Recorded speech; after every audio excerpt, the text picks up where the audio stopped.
Hiyo bana, mambo vipi? Yes bana, ni siku nyingine tena tunakutana kwa ajili ya kuweza kusogezeana hits mbalimbali za kiburudani na story ambazo zimeendelea kusumbua on town, na moja ya story kubwa sasa hivi ni kuhusiana na msanii wa Bongo Flava ambaye anatoka katika record label ya Konde Gang.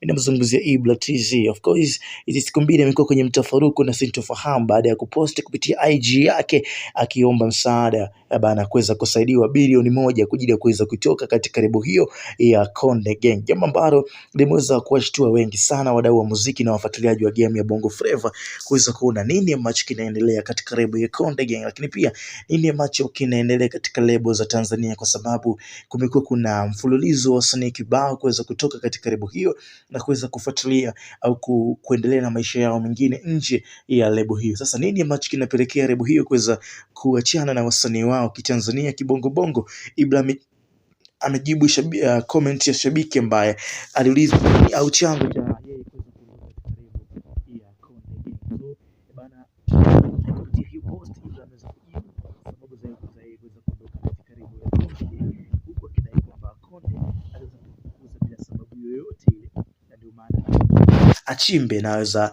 kuingia katika masoko mengine au bana njia nyingine za kuweza kujitafutia kipato. So kupitia hiyo comments ambayo aliweza kuiposti bana, Ibra yeye alijibu comment ya shabiki kwa kusema kwamba shabiki alimuuliza kinachofanya uambiwe na Mzee Konde ulipe hiyo 1B ni kwamba umeomba utoke kwenye lebo au sababu ni nini? Ibra akajibu akasema akamwambia Mzee Konde alinifukuza mwenyewe family mbele za macho ya watu, ni bora angeniambia mwenyewe tu. Uliongea mbele za watu leo Amani ananidai B1 ya nini da? Uyasema kwa nini unataka kutoka? Swali la muhimu.